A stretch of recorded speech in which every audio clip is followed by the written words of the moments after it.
महादेव, नमस्कार, प्रणाम। मैं आपका छोटा भाई बलवंत था। तो मैंने पिछले लेक्चर में बात किया था जे थॉमसन का परमाणु मॉडल। ठीक है, तो उन्होंने ये बताया था कि एक वाटरमेलन थ्योरी दिया था उन्होंने। तो उसमें ये बताया था वो कि जो खाने वाला भाग रहता है, तरबूज का जो खाने वाला भाग रहता है वो पॉजिटिव है और उसका बीज जो है वो नेगेटिव है। तो उन्होंने ये क्लियर नहीं किया था न्यूक्लियस से मतलब उल्लेख उन्होंने किया ही नहीं था, न्यूक्लियस क्या है नहीं है, पॉजिटिव चार्ज अपने कैसे रहते हैं उसमें, ये सब उन्होंने नहीं किया था। तो उसके बाद आए रदरफोर्ड ने जे थॉमसन का दिया हुआ खोज किए हुए जो कमी रह गया था उसको दूर करने के लिए कुछ प्रयास किए। ठीक है, तो उन्होंने सबसे पहले 1911 में उन्होंने जब वो ये किया था खोज किया था रदरफोर्ड। ठीक है, 1911 में उन्होंने जब खोज किया तो उसमें सबसे पहले वो एक सोने का सबसे पतली परत लिया, उसमें एक अल्फा कण डायरेक्ट पास करवा रहे थे। ठीक है, तो उनको लगा था कि अगर नेगेटिव चार्ज पॉजिटिव चार्ज है तो उससे टकरा करके वापस आ जाएगा, लेकिन ऐसा नहीं हुआ। जब वो रे अल्फा कण जब उस पर पड़ा तो अधिकांश जो रे था वो आर पार हो गया, बाकी कुछ कण जो था वो रिफ्लेक्स कर गया। ठीक है, वहीं से रिफ्लेक्स कर गया। तो उन्हें लगा कि अधिकांश भाग खोखला है, तो वो तो ये मान लिए कि अधिकांश भाग खोखला है। उन्होंने फिर और डिस्कस किया, जिक्र किया कि आपस में रहते कैसे हैं। ठीक है, नेगेटिव चार्ज पॉजिटिव चार्ज ये रहते कैसे हैं। तो चलिए, और इन्होंने भी पूरी तरह से खोज नहीं कर सका, ये भी पूरा तरह से खोज करने में असफल ही रह गए। तो चलिए, इन्होंने क्या खोज किया, कैसे बताया, कैसे लोगों को समझाया कि नेगेटिव चार्ज पॉजिटिव चार्ज कैसे रहता है और ये अधिकांश भाग खोखला कैसे है। ये सब जो भी एक्सपेरिमेंट किए हैं, अब मिलते हैं क्लास में, बारीकी से समझेंगे।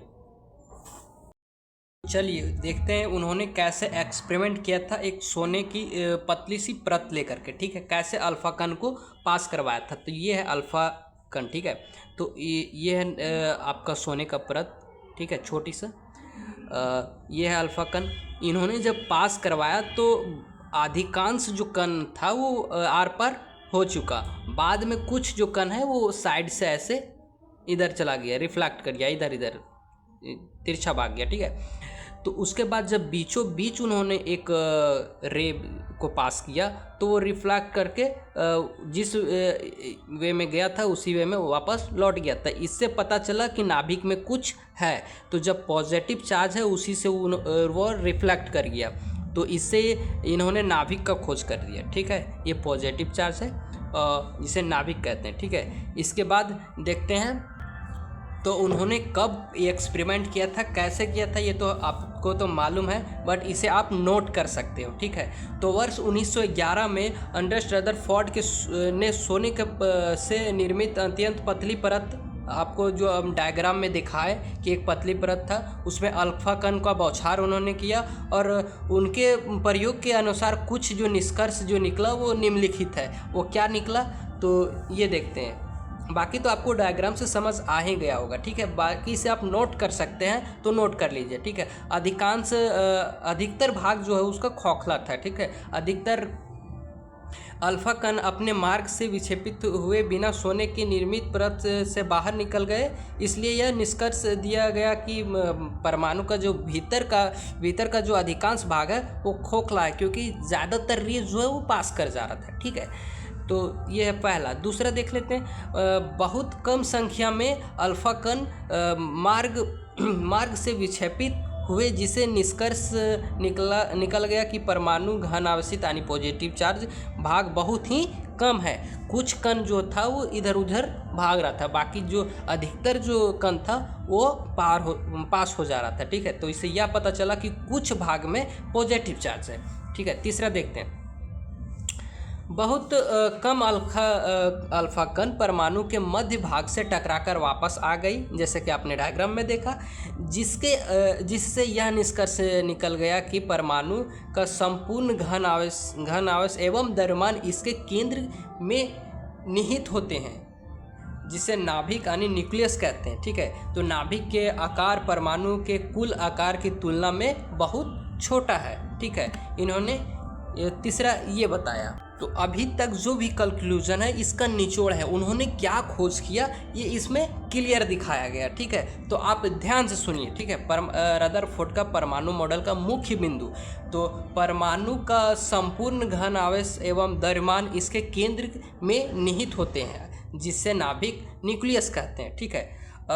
थोड़ा बगल में ये लाउड स्पीकर की आवाज़ अगर जाता होगा तो सॉरी, बट बाकी देखिए, ठीक है। आवाज़ क्या क्लियर जा रहा है वो कमेंट सेक्शन में कमेंट कीजिएगा, ठीक है। इलेक्ट्रॉन नाभिक के चारों ओर निश्चित वृत्ताकार कक्षाओं यानी सर्कल और बाइट में गति करती है, यानी घूमती है। रदरफोर्ड ने इसकी तुलना सौरमंडल यानी सोलर सिस्टम से की है, जिसमें नाभिक से सूर्य के समान है और इलेक्ट्रॉन चारों ओर गतिशील ग्रहों के समान है। जैसे सोलर सिस्टम में होता ये है कि सूर्य एक ही कक्षा पे रहता है, बाकी जो ग्रह रहते हो अपने अक्ष पे घूमते रहते हैं, ठीक है। तो उसी प्रकार इन्होंने यह बताया कि जो परमाणु है वो सूर्य के समान है, ठीक है। नाभिक सूर्य के समान है, ठीक है। और इलेक्ट्रॉन है जो चारों ओर गतिशील ग्रहों की तरह ग्रहों के समान है, जैसे कि वो ग्रहों की भांति आपस में घूम रहे हैं। तो इन्होंने क्या कमी ये भी पूरा नहीं खोज कर पाए, ठीक है। लेकिन हाँ, परमाणु का 50% चांस है कि हाँ ये खोज हो चुका है, लेकिन कुछ कमी रह गया। वो कमी क्या है ये देखते हैं। रदरफोर्ड ने भी पूरी तरह से खोज नहीं कर सका, तो इसका कमी क्या है ये देख लेते हैं। रदरफोर्ड जो बताया नेगेटिव इलेक्ट्रॉन जो चारों और ऑर्बिट में घूम रहे हैं, तो इलेक्ट्रोडायनेमिक के अनुसार कभी ना कभी तो इसका एनर्जी लॉस होगा। अगर एनर्जी लॉस हुआ तो वह नाभिक में आकर के गिर जाएगा, तो इस प्रकार परमाणु अस्थायी हो जाएगा। क्या परमाणु अस्थायी है? ये है पहला उसका, ठीक है। दूसरा हम लोग इस मॉडल के नाभिक के बाहर गतिशील इलेक्ट्रॉन यानी इलेक्ट्रॉन अरेंजमेंट ऑफ इलेक्ट्रॉन के बारे में कुछ स्पष्ट किया ही नहीं। तो चलिए, ये था आज का हमारा टॉपिक। रदरफोर्ड ने इतना कंक्लूजन दूर किया, यानी इतना रिसर्च किया, ठीक है।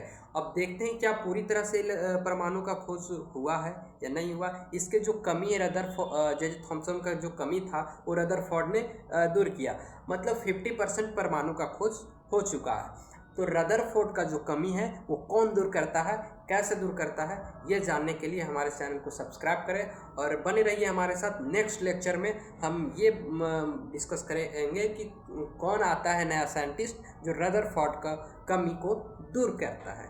तब तक के लिए टाटा बाय बाय, बने रहिए हमारे साथ। जय श्री राम।